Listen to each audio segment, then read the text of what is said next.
Today we're going to be looking at JavaScript. It's important that you have an understanding of HTML and CSS before you carry on. So please look back at the previous lessons if you're struggling with these two.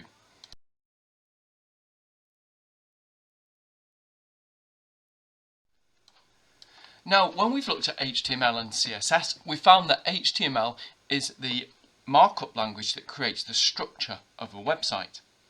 It creates the basic content and the building blocks of the website, and the fundamentals are built in HTML.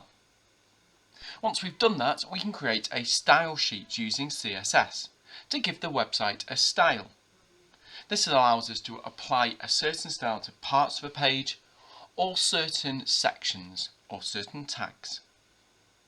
JavaScript allows us to actually create interactivity. That might be using input fields or buttons. It allows the website to respond to user input.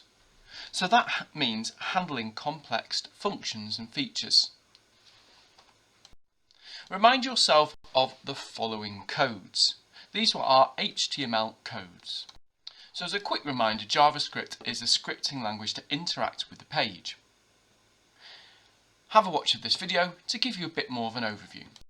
The first thing to learn about JavaScript is that it sits within our script tags, and we usually put it in the body of our code.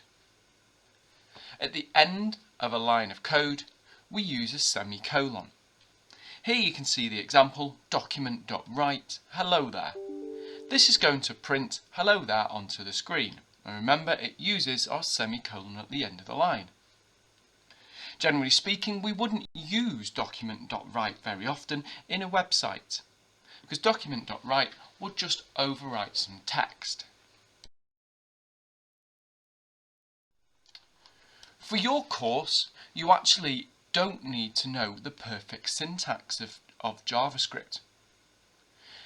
It doesn't matter about minor inaccuracies in your syntax. However, you're expected to know inputs and outputs without syntax errors. Let's have a look at some of our inputs and outputs. First up, outputs. Now you should already have seen document.write. You can also put a box on the screen using an alert.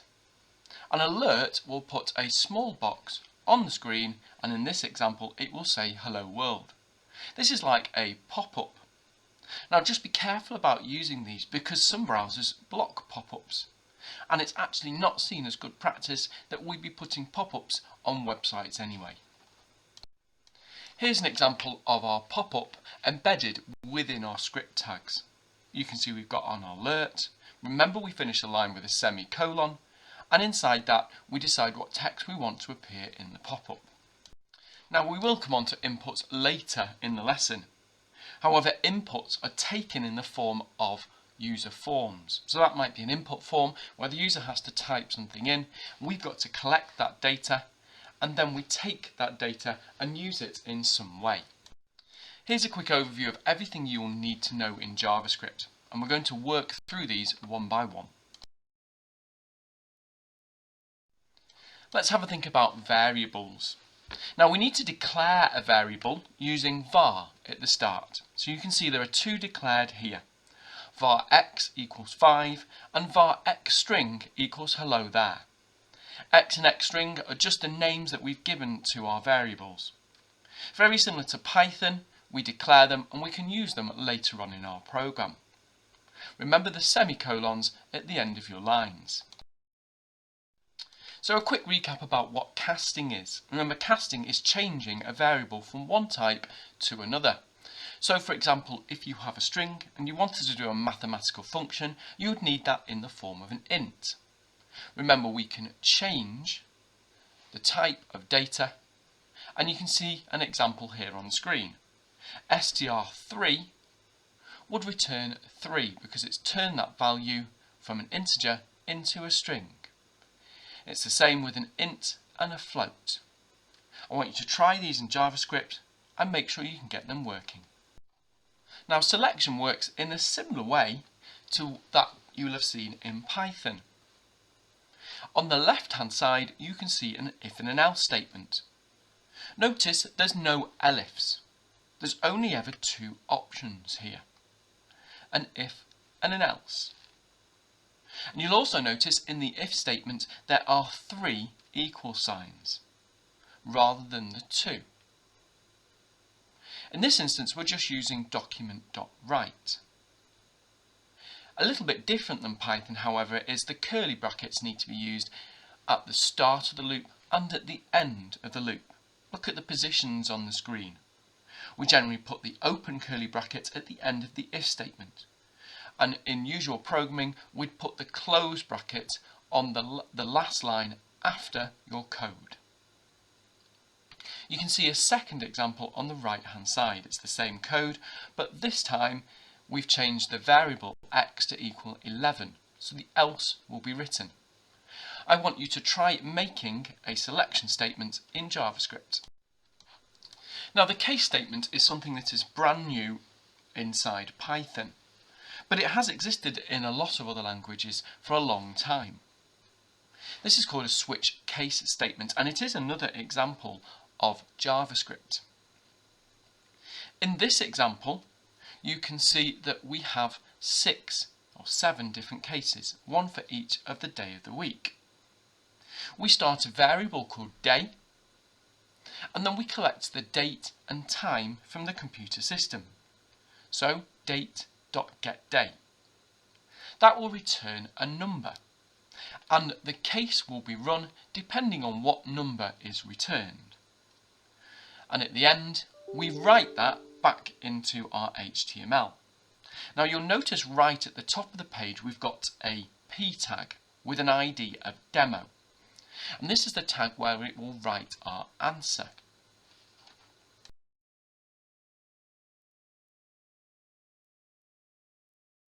So here's another example of a switch statement. You can see we've got a variable we're setting to 3, and we've given 3 cases, 1, 2 and 3. We've used a break to break out of our case, and we are writing that at the end to the screen. Now at the start of the switch we still use an open curly brackets, just like our selection statement, and at the end we use our curly bracket. But at the end of each case statement we need to use a colon. Try making this in JavaScript and then try changing the value of x. Our logical operators work in exactly the same way as you'd expect in Python. Have a look at the logical operators you can see here and remind yourself of any that you don't understand. Now you can actually embed HTML inside JavaScript. So I've got 2 lines of code here, hello and how are you.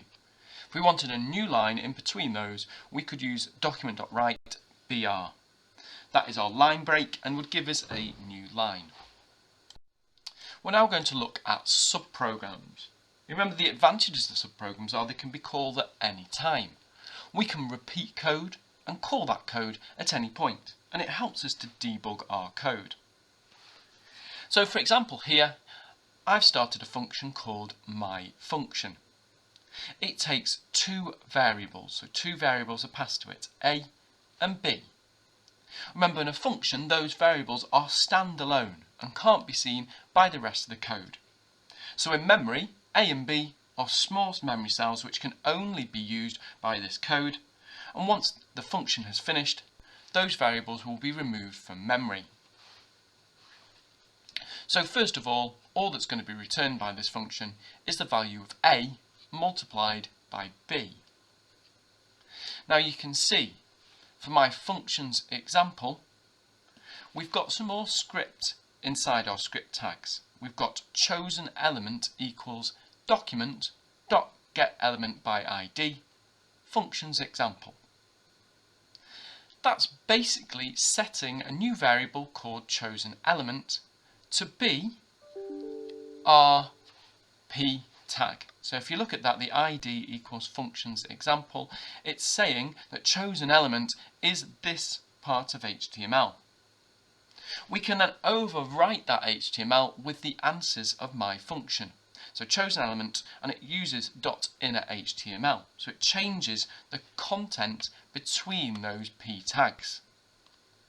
So it will say 10 and 5, multiply those together to make 50, and put 50 onto the web page between those tags. This has a massive advantage because it means we can change just parts of websites. Now we can actually use JavaScript for interactivity, as we've mentioned already. Here you can see a small form on a web page. I've created the form inside my body of my HTML and the form tags. You can see an input field. It's highlighted in yellow. Our input field basically allows the user to type something in. Now when we're using our input field, we need to give it an ID. So I put ID equals INPT. Now I've not used input because that's a reserved word, so I've just taken one letter out of it there.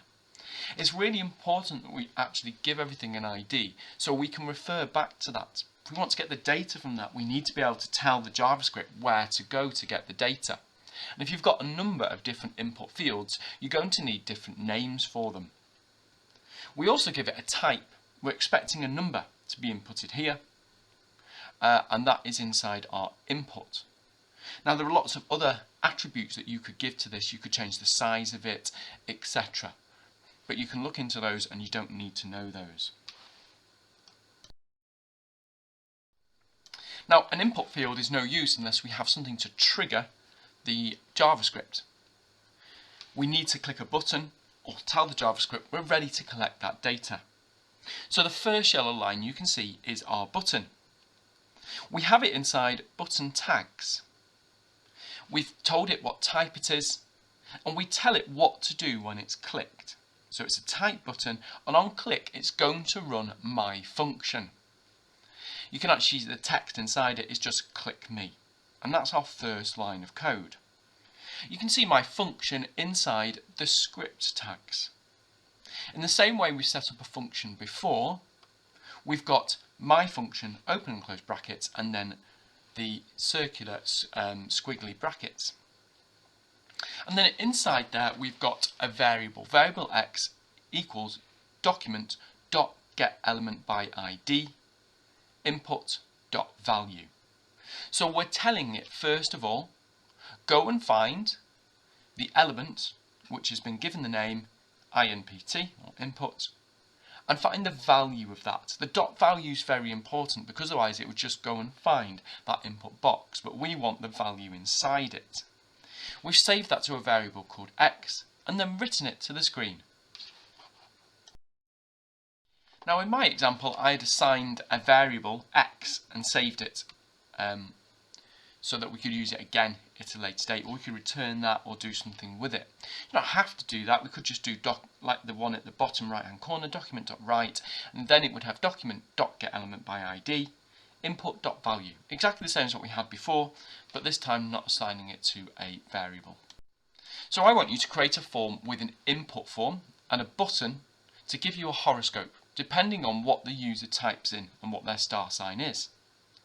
You might want a form selection in there as well, inside your function, and see what you can do.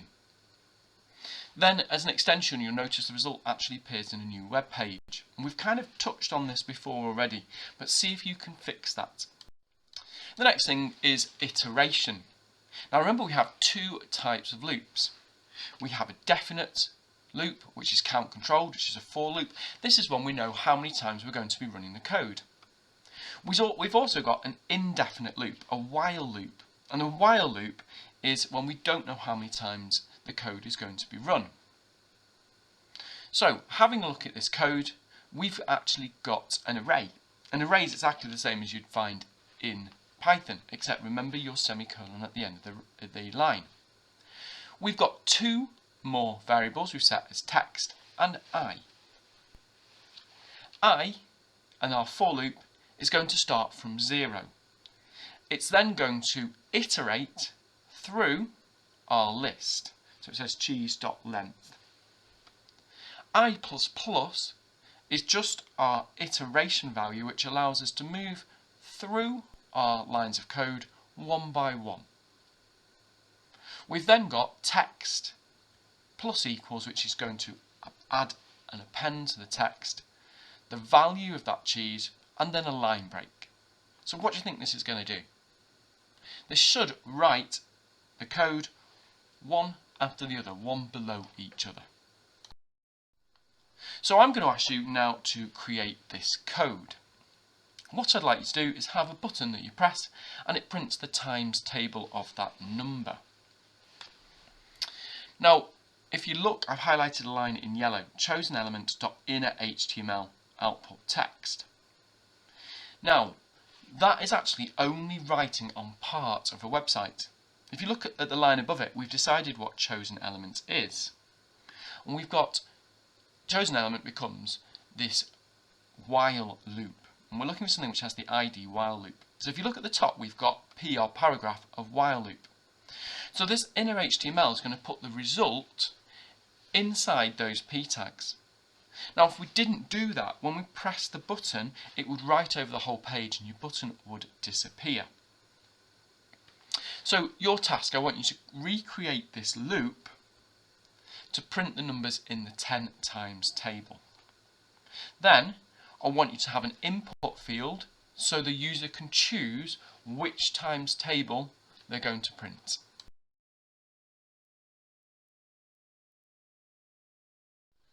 Here's a bit more information about how we've done this. Have a look at the code, see if you can figure it out. Our final JavaScript task is looking at string handling. String handling is where we take a string and we can find the length of it, or we can create a substring. Now remember, a substring is a subpart of the string that we have produced. So it would give us a start position, an end position, and would cut that string for us. So it might just give us one letter or a series of different letters. Have a look at the first bit of code. Inside our script tags, we set our str to please visit London. We can then use str.replace London with Exeter and print that on the screen, and it will print please visit Exeter. In the second one, we've got our str as where is Exeter. We go var, we set a new variable called pos or position, which we put str.search, and we look for Exeter. And it can tell us where in the string is Exeter.